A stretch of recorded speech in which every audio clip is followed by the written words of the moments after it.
What is going on, everyone? Welcome back to the Full 90. Before we go any further, I want to wish you all a very Merry Christmas Eve, and I hope you have a fantastic Christmas wherever you are. Even if you don't celebrate it, I hope you have a fantastic day. If you want to give me a little Christmas present, then be sure to drop a like on the video. Let's see if we can reach 200 likes once again, like we've been doing on all of the previous videos. The support lately has been absolutely insane, and it looks like we're going to hit 7,000 subscribers before the new year, which is just absolutely unreal. So if you are new here, be sure to subscribe. And I want to give a massive shout out to Dennis Wang, who left his predictions on the previous video and actually had a really good week. He correctly predicted that Watford would beat Man United to 0 and that Chelsea would beat Tottenham away from home. So if you want to get featured in the next episode of the Premier League predictions, which will just be in a couple of days on, I believe, the 27th of December, because there's so many fixtures, then drop your predictions down in the comments below for the Boxing Day fixtures and the one on the 27th between Wolves and Manchester City. Now, before we get into this week's predictions, let's take a little look back at week 18. It was an alright week with some fairly good predictions, but also a couple of slip-ups here and there. So let's go through real quick. Everton versus Arsenal. I predicted a 2-2 draw.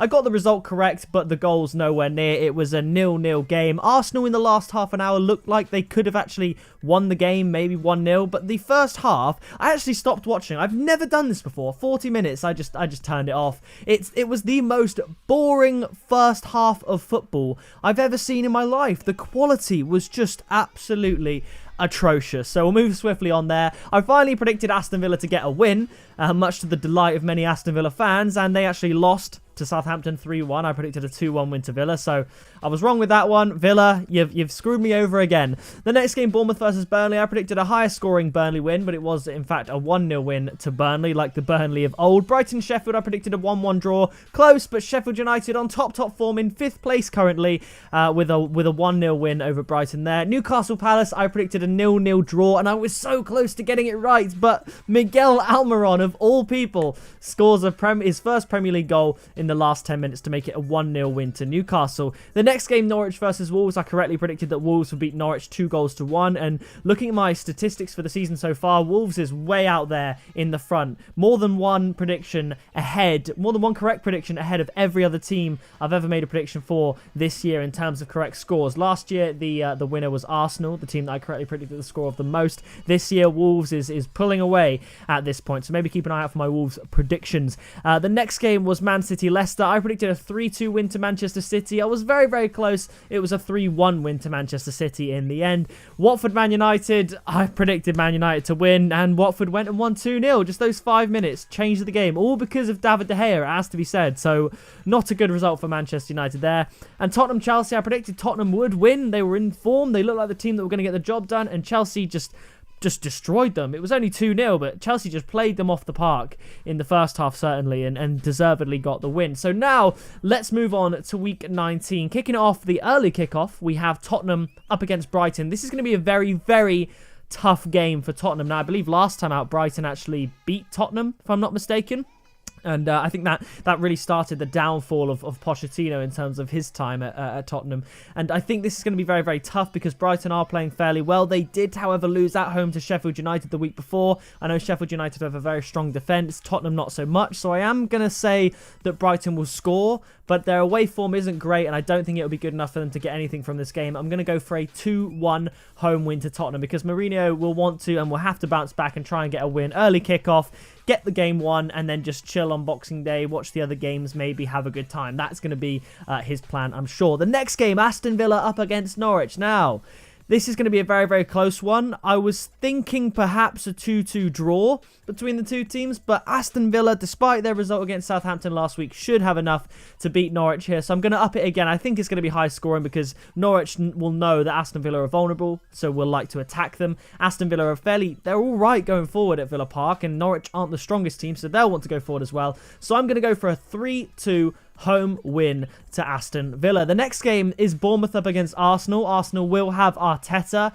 at the helm, and Bournemouth will still have a lot of injury problems. So it all favours Arsenal at this point. Although it was a 0-0 draw against Everton, they did still draw the game and didn't lose, and they kept a clean sheet, which isn't the worst. They weren't good going forward, but defensively they looked fairly sound by Arsenal standards. So I think Arsenal given that and the fact that Bournemouth, what happened to Bournemouth? They lost to Burnley 1-0 in the previous game week thanks to a late goal, which is kind of demoralising. I think that and the new manager effect for Arsenal, a proper manager. I know he's not really had experience as a manager, but you get what I mean. I think that will have an effect on Arsenal. We'll be able to get them an away win 3-1. I think they're finally going to just click going forward in this game at least. So the next game is Chelsea up against Southampton. What a win against Tottenham, and what a win for Southampton against Aston Villa. Danny Ings looking good. I didn't say it in a video, but I did predict that Danny Ings would be a goal scorer of the week, and he actually went and scored 2, because at the moment, if Southampton score, certainly if they score more than 1 goal, Danny Ings will be involved. So I believe he's joint second on the goal scoring chart. Jamie Vardy is way out there. And then, you've got the likes of Aguero, who hasn't played for a while, Aubameyang, Abraham, both of which haven't scored in a while, and now Danny Ings on 11 goals. So he's doing very, very well. I do think, though, going to Stamford Bridge after Chelsea beat Tottenham, they'll be buoyed by that. And I think Southampton are going to struggle to get anything from this game. So I'm going to go for a repeat 3-1 scoreline like I did for the Bournemouth-Arsenal game, but in favour of Chelsea and Frank Lampard at Stamford Bridge. The next game, Crystal Palace up against West Ham. Crystal Palace losing to Newcastle. Not their best result, obviously. In West Ham, they had a rest week because Liverpool went and played in the FIFA Club World Cup, they are now, of course, the Club World Champions. Real Madrid no longer hold that title after a few years at least.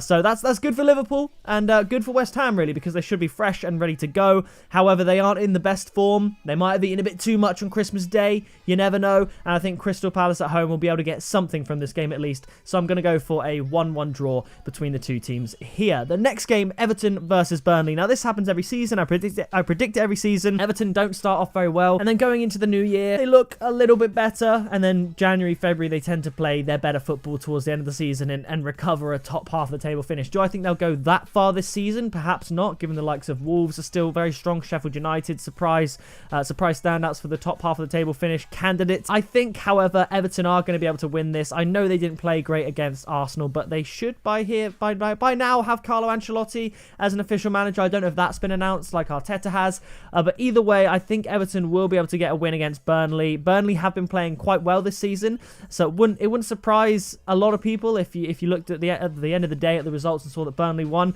I just have a funny feeling this one's very much a gut instinct. I have a funny feeling Everton are going to win, so I'm going to go for a 2-0 win to Everton at Goodison Park because in the game against Arsenal, Jordan Pickford did make a pretty decent save or two. Pierre-Emerick Aubameyang's shot from like 3 yards out springs to mind. Pickford got a good enough save. So I think Everton will be able to keep a clean sheet here against Burnley, 2-0. The next game is Sheffield United up against Watford. Watford finally showing the quality that warrants the credit I've been giving them for the past few weeks, because I've said Watford are decent, and even I think last week or the week before, despite their dreadful form, rock bottom of the league, I still don't think they're going to get relegated.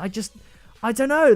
And against Man United, they started playing the football more. It looked like they should be. Troy Deeney looked a little bit tired, but they played pretty well. And I don't know who would replace Watford in the relegation zone, who would get relegated, because all the teams seem to be stepping up this year, really. Aston Villa are looking a bit vulnerable at the moment, and I think Watford can step up. I'm not going to go for a win, though. Not away from home, not against Sheffield United, who are currently in 5th place. I don't think that's going to happen. But I am going to go for Watford to get another point, and I'm going to go for 1-1 between these two teams. Sheffield United could do what they've been doing all season, just win this one 2-0. It's quite possible, but I think Watford will be lifted by that performance against Manchester United, and they're going to try their hardest to sort of have back-to-back points, if you will. The next game is Manchester United up against Newcastle. Newcastle not doing too badly this year, given the start they had wasn't great. They're actually starting to pick up results here and there. Almiron scored his goal. I think, was it Saint-Maximin finally scored a goal in like the last month or so, and it took him a long time, and he scored like twice or something. So they're starting to make things happen. However, I don't think that going to Old Trafford against Manchester United with Paul Pogba back in the squad, as soon as he came on against Watford, things changed and Man United looked more threatening. I think if Pogba plays, I think it's going to be a very tough day for Newcastle, and I don't see them beating Man United again like they did when Matty Longstaff blasted that in from outside the area into the bottom corner. I think Man United have to sort it out. After losing to bottom of the league 2-0, they're going to have to change something. So I'm going to go for a 2-0 home win to Manchester United. The next game, the game of the week, the game you would have seen in the thumbnail. Leicester up against Liverpool. Now, obviously Leicester are still second in the table, 1 point ahead of Manchester City and 10 behind Liverpool, I believe. But here's the thing, Man City definitely outclassed Leicester on that day. Ben Chilwell had an unusual off game. He was getting spun all sorts of ways by that Mahrez and De Bruyne combo. And Kevin De Bruyne, now that he's had a long stint in the Premier League without injury problems, really, he went off with cramp at the end of the game, but nothing too serious.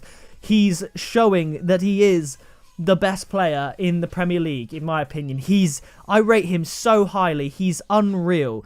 He's just absolutely insane. He creates things like that, and he's just ridiculous. But anyway, we'll talk about Man City later. I just realised we're talking about Leicester and Liverpool here.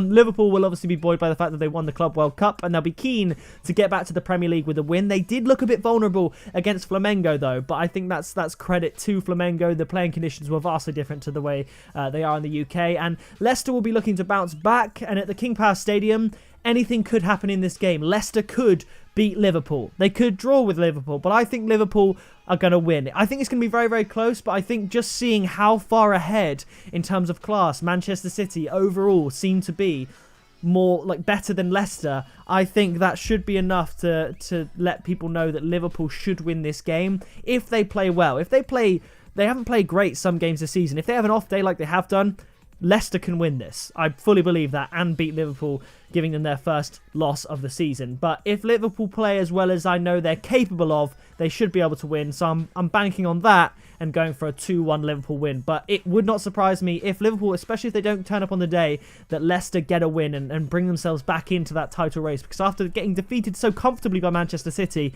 it really, people sort of are back to talking about Liverpool and Man City again, even though Leicester's still right up there. So we'll see how that goes. But speaking of Manchester City, the next game, the only one not on Boxing Day, on the 27th of December, Wolverhampton Wanderers up against Manchester City. Wolves getting a great win against Norwich, and Man City definitely, as I said, outclassing Leicester in the previous game week. I think this is going to be a high-scoring game. I think the last time these two met at Molineux, it was a 3-2 win to Wolves.